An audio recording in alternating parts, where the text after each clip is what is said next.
Welcome into the Paul Kuharsky podcast, an affiliate of 440 Sports. I'm Paul Kuharsky of paulkuharsky.com. I mentioned my name 3 times at the beginning. It's kind of my thing. A brief edition on this short week. Next week is minicamp. Things will really get longer. A scruffy green edition, we're going to call this. We're going to talk about Charles London's approach. First time we've talked to him since he's been around as the quarterback coach, passing game coordinator. Brett Kern's send-off. Derrick Henry's altered offseason and building relationships with players for new position coaches. Brought to you by Jaspers, a fine restaurant / bar that I will talk to you about a little bit later. Let's dive right in. Charles London came to the Titans. He once worked here as a quality control / offensive assistant. He's now the quarterback / passing game coordinator coach. And we talked to him for the first time this week at OTAs, and he talked about his kind of strategy with 3 very different quarterbacks he has. Obviously, Ryan Tannehill, a seasoned veteran, Malik Willis, going into his second year after really struggling with his opportunities as a rookie, coming out of a small school where he really ran a limited offense. And then a rookie in Will Levis, who obviously played in the SEC in a pro-style offense, had some struggles, but certainly was asked to do a lot. Here's Charles London on his approach with his quarterbacks. No, I think you teach them all the same. And, we all meet together. We're all in the same room. So you start at the 300 level, and if there's extra meeting time you got to have, there's extra meeting time you're going to have. But you don't ever want to slow the train down. I think you got to throw as much of them as possible and go from there. And so then he went on to talk about kind of what he did in Atlanta, where he was dealing with Marcus Mariota and Desmond Ridder in the room with the Falcons. Well, it's my first year in Atlanta. Obviously, we had Matt Ryan, who was a 14-year veteran, and then last year was Marcus, and we had a rookie in Desmond. And really, is what I learned really from a rookie quarterback perspective is you've got to push the envelope with him. You've got to throw as much information at him and let them grow from there. And there's going to be some struggles and there's going to be some hiccups along the way, but I don't think you can baby them. I think you just got to throw as much at them, see if it sticks, and have them grow each day. 300 level, push the envelope. I'm not thinking these things sound great for Malik Willis, who was slow to catch on last year. Now the system has changed. To hear a lot of guys talk about it, it's changed dramatically. The wording of play calls is down to one word, but that one word means a lot. The quarterback has to know all of what that means.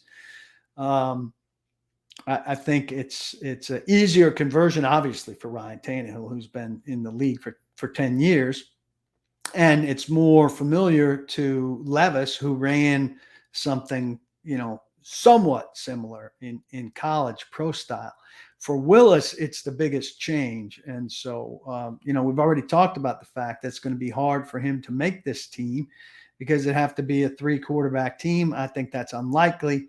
Then he's going to need to clear waivers and get on this practice squad. Well, that depends on what kind of preseason he has in Tennessee, what kind of interest there is from elsewhere. I don't think it would be difficult for him to get cut and make this team, but it obviously depends on make this practice squad. Obviously, it depends on what kind of preseason he does have. London said there, you teach it at an advanced level, and then if you need to circle back and work with the guy, you work with a guy. So I could see, a lot of work going into Willis. He also said, that they tasked Malik with some stuff for the offseason. And then the first thing he said when I asked him what they tasked him with was command of the huddle. They're still talking about command of the huddle, which is, a very elemental thing. Still the top item. 300 level stuff is not command of the huddle. That's elemental quarterback stuff, is it not? I don't take that as a good sign either. Now, command of the offense was quickly the second thing he had. Learning defenses, those were 2 and 3. So just some interesting things to contextualize what's going on with the Titans and their three quarterbacks, and hearing from their new quarterback coach for the first time. One thing we've got to stop here now, we've seen 2 practices. We saw rookie minicamp practice. We've seen 2 practices. This coming week, we'll see 3 practices in a row as the Titans hold their minicamp before OTAs are finishing, the kind of quirkier scheduling.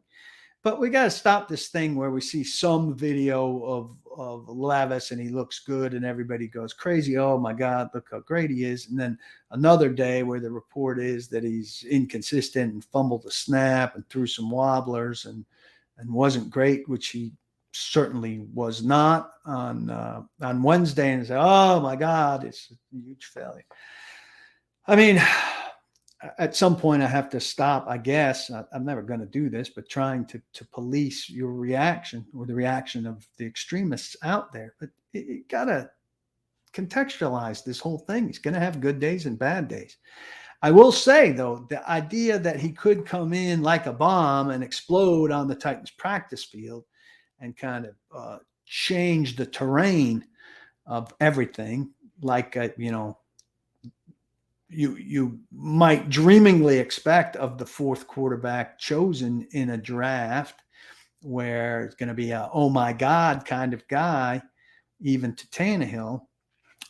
I don't think that's happening. Tannehill doesn't need to look over his shoulder at this guy. Tannehill is very much the best quarterback out there at this stage, to the degree that I think it would be very hard to think that Levis, barring injuries or something crazy, could by opening day be a guy that the Titans think is their best option. That's not going to happen based on Tannehill's command and presence and all of those things you would expect of a guy with his experience and knowledge and understanding of the game to be. Does Levis have a better, flick? Does he have a better release? Yeah, but that doesn't overcome a lot of the things that Tannehill, with his experience, is going to have clear advantages in over Levis. And like I said, that quality of coming in and just being like a revelation is not there for Will Levis. And that doesn't mean he's not going to get there. It doesn't mean he's not a very intriguing prospect and all of that. But he's going to have to climb the ladder. He comes in on rung 2, whereas Willis came in, maybe in a hole underneath the ladder. But that's where things are. You're getting what's normal and what's expected with the quarterback coming in, not the kind of thing that maybe they're, seeing or were expecting in Atlanta. In Carolina with Bryce Young, or in Houston with C.J. Stroud. I have not read in great detail about those guys. And did I say 4th quarterback? He's the 3rd, I guess, Levis, right? On to Brett Kern. Brett Kern announced his retirement on Thursday, and they had a press conference for him, which they do for guys who've spent long and effective careers with the Titans. He obviously finished up in Philadelphia last year, did not get to punt in the Super Bowl, as the injured guy he replaced was back in time to punt in the championship game, but was part of a NFC championship team.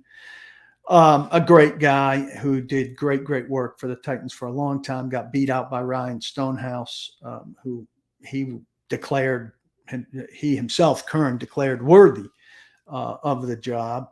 And so classy all the way through. My question, and I wrote about this, is, is he worthy of a Ring of Honor spot? And I think he should be considered. Ring of Honor, only 3 Tennessee-era guys in there. McNair, Eddie George, and Frank Wycheck. Offense, and offense for what was largely a defensive football team. I think Javon Curse, maybe because of the huge immediate impact he had on this team, and he threw that 99 team over the top, would be the first guy under consideration. Keith Bullock, a team-defining, identity-creating player with a long career as a inside linebacker for this team. Right there also, I think those guys are both due, but I think behind those two and on the cusp, you could put Kern. This is a special teams driven field position team for a long, long time, a long piece of Kern's career, a good section of which we debated if he was the best football player on the team. Was it because the roster sucked for a good period of it? Or a decent period of it, sure, but it's also because Brett Kern is an excellent football player. He's 8th all-time in punts inside the 20 with 396. All but 23 of those were for the Tennessee Titans. And I also know, and this isn't the kind of thing that gets you in the Ring of Honor, but community relations, public relations, a lot of professional football players are not the most reliable guys around. And when players had interviews scheduled that they might not show up for, community events scheduled that they might not show up for, Brett Kern was on call and available and bailed the Titans out a billion times. And much to his credit, was super, super reliable. I want to thank Jaspers, my sponsor. If you're watching on YouTube, you can see their logo up here. And whatever platform you're listening on, I know that you get hungry and thirsty. And the place to eat and drink in Nashville is just west of 40 on West End Avenue. Jaspers, great bar and restaurant. I recommend the bolognese. That's my favorite dish there. But the menu is good top to bottom, as are the drinks, which are cold, fresh mixed beer. Great. You can watch a game on their big TV with a lot of plush chairs in that area. You can go outside, play, go into another room, play free Pop-A-Shot, free shuffleboard. You can park for free, which is a big rarity in Nashville, as we all know. If you're unable to go inside for some reason, there's grab and go market, so you can get something for home. But it's a perfect place for a business lunch, for date night, or to go out with the guys, or have a girls' night. It's perfect for virtually every occasion. It won't disappoint. They're big supporters of mine, which I really appreciate. So please, you go be big supporters of theirs. I'm due for a trip down there, so I'm going to put it on my list.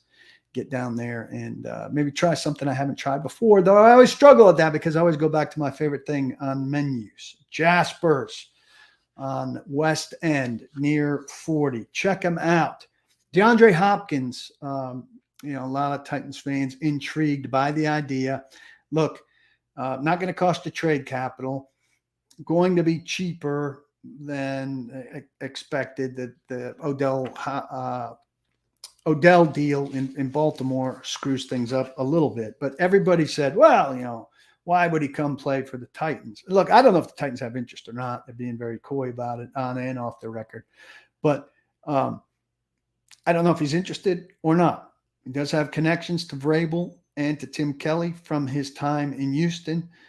The presumption's widely been that he, wants to go to Buffalo or Kansas City, teams that would, a lot of teams would have to create money in order to make something happen with him. But everybody's like, he wouldn't choose to play for. He wouldn't choose to play for, as if he just gets to choose his team, which isn't necessarily the case. If he wants to make reasonable money, the team might choose him based on who makes him the best offer. The Titans are largely equipped to do that. As Mike Herndon writes at my site, there's an easy path to creating the money, and there's a lot of incentive to go get DeAndre Hopkins. We all know that, given what they have at wide receiver. It's a good piece. But the thing that makes it even more intriguing now is, and this may just be Hopkins playing the leverage game, but Hopkins has put it out there that he's interested in going back to Houston. And what isn't Houston? A big-time Super Bowl contender. So again, You can't just dismiss a team because it's not a big-time Super Bowl contender because he's going to want to contend. Circumstances beyond that, and the number one is always cash, exist. So keep our eye on that. Titans, though, not saying anything, and the blank stares and the whispery tone of Mike Vrabel again suggests that we're all idiots for wanting them to be better at wide receiver, and they have the magic formula figured out. Continued ridiculousness, whether it's DeAndre Hopkins or not. They should have done something at wide receiver when they had the opportunity. And I'm still expecting something magic to happen based on the fact that based on the way Vrabel spoke of these great possibilities that were to come after the draft ended. Well, here's one of the great possibilities. They're sitting on their ass as far as we know. Maybe they're working magic behind the scenes. God bless them if they are. Why is Derrick Henry at OTAs when he usually stays home and shows up only for the mandatory minicamp that's coming up next week? We'll hear from him next week. He'll talk during minicamp, and we're anxious to hear from him.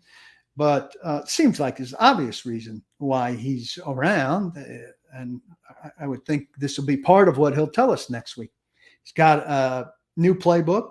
He's got a new offensive coordinator, and he's got a new position coach. So I asked that new position coach, the running back coach, Jason Outen, about it. I'm sure it helped having a new system getting put in and kind of going through the terminology and getting squared away with it. But when he's here, he's here. It's not like he's just here for attendance purposes or kind of being just in the spotlight. He's here for his teammates, and he's here to learn the offense. So it's great that he's around. You can imagine he's not doing a heck of a lot of team stuff. I think this most recent practice he ran maybe the first period of that and then faded. A lot of running back motion, movement, empty backfields. That's been reported elsewhere, so I feel at liberty to say it.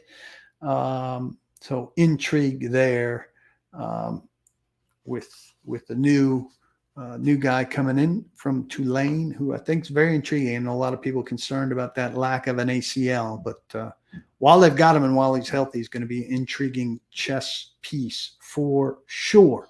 Talked a little bit last week about Succession. The second to last episode of Succession was absolutely spectacular TV. I'm not so sure about the finale.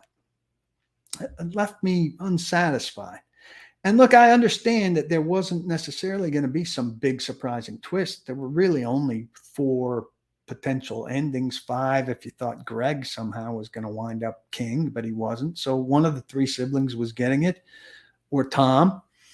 So I knew I wasn't expecting some big surprise ending, but there was something unsatisfying to me about the way it rolled out. And I certainly didn't want Greg, after yet another betrayal, to wind up okay in the end, and he wound up okay in the end, but shouldn't have been a surprise either. But I'd welcome some feedback as to why I was so unsatisfied by it. It seemed to get great reviews. I read everything, and everybody seemed to like it. I thought the second to last episode was a tremendous, tremendous piece of TV. Started to watch a show called The Diplomat on Netflix with Kerry Russell. It was a pretty good show. But I don't know why the costume directors have decided that she should look like she got called into action before she had a chance to comb her hair. And I don't know. She looks like she's not ready for work in every scene. Strange to me. Finally, I want to talk about relationships, because I wrote a little bit about this in a piece I did on Chris Harris, the new cornerback coach and defensive passing game coordinator, who came in with a great reputation, 3 years in Washington. 2 of those years, the Commanders' pass defense was excellent. Now, that's not just cornerback play, obviously, but they're certainly a big piece of it, and he did very well there and comes here as a very popular candidate. If he does well again, it could be a defensive coordinator somewhere next year very quickly. But talk to him about creating relationships with guys while he's already teaching and installing stuff. And, he made it sound pretty simple, sit down for guys with lunch and be very intentional about creating relationships or asking questions about their lives and their families and the like. I had read, and I thought this was interesting, that he kind of had a little bit of a mantra: rules without relationships create rebellion. And so I knew that he was the kind of guy that wanted to get off to a big start in terms of developing these relationships that allowed the parameters of the kind of rules that a coach needs to set. And we know these relationships are really important, and we know it can be hard at the beginning. Keith Carter, who was fired after last season, but was Vrabel's offensive line coach from the beginning and had some great successes, some down periods, but some great successes. Came in and tried to be a real hard ass out of the gate. And that didn't go over well in terms of him forming good relationships with his guys. Not that you can't be a hard ass coach today in the league, but his time to forge those relationships wasn't as smooth as it could have been, or as he probably would have liked. So I asked Vrabel a little bit, who was a linebackers coach at the start and who went through this himself, about how you form those relationships while you're getting to work at the same time. The challenge is trying to get to know them as quickly as possible. Ask a lot of questions, and we try to tell our guys not to bullshit through an answer. If you don't know, just say I don't know, and we'll stop right there. And teach them or correct them. We also have, I feel like a great staff that can provide for guys to get some, we have different coaches that may take new players or younger players off in some one-on-one settings in the morning. And that happens with, look at Jaleel, for example, Jaleel Johnson. I walk in the D-line room and, Big T's got the guys that have kind of been here, and Clint has taken, Jaleel and started to get him brought up to speed. So that happens throughout the positions, and as many players as have come in midweek in the middle of the season, we've been able, we've had to do that. So he used the new veteran defensive lineman Jaleel Johnson as the example there. Big T is Terrell Williams, the defensive line coach. He's with the bulk of the guys, while Clinton McMillan, he's the assistant defensive line coach. He's off working specifically with Jaleel Johnson. So things like that are happening all over the place at this stage of the year. As Vrabel said, things like that were happening all over the team over the course of the last 2 years while they were plugging guys in during the season, across the board to address the injury replacement situation. Get to know guys quickly, ask a lot of questions. And that, to a degree, may be the most important thing that goes on in May and June while they're over at team headquarters in Metro Center, while they start to form an NFL football team together, and guys like Harris and Outten, and to a lesser degree, Tony Dews, who knew the tight ends peripherally, but has moved from running back to tight end coach, get to know their guys and build a trust where they know this guy learns best reading, and this guy learns best visually, and this guy learns best hands-on, and this guy's a combo of all three, and all of those kind of things. Because Vrabel believes very firmly that he and his staff are first and foremost teachers, and that they've got to figure out the best way to teach their players. So Jaspers on West End near 40. Check it out. There's room here for an additional sponsorship of this podcast, which continues to grow and grow. I'd love for you to be a part of this along with them. Reach out to me, pkuharski@gmail.com. That'd be terrific. Until I see you again, I'm going to ask you, as I always do, please don't block the box, but definitely do not forget to lock your locks.